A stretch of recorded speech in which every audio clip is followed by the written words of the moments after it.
is how I make my double chocolate espresso sourdough. I start with 50 grams of unsweetened cocoa powder, 200 grams of hot espresso to bloom the cocoa powder. I let the mixture cool off for a little bit, and then I add about 250 grams of active bubbly starter. Once the starter is added, I add 150 grams of warm water. I mix well until it's combined.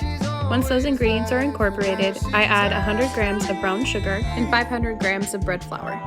I cover it and let it rest for an hour, and then I do 2 or 3 sets of stretch and folds. Normally my timeline for this loaf, I start at 7 a.m. feeding my starter, and by about 5 o'clock I have the loaf ready.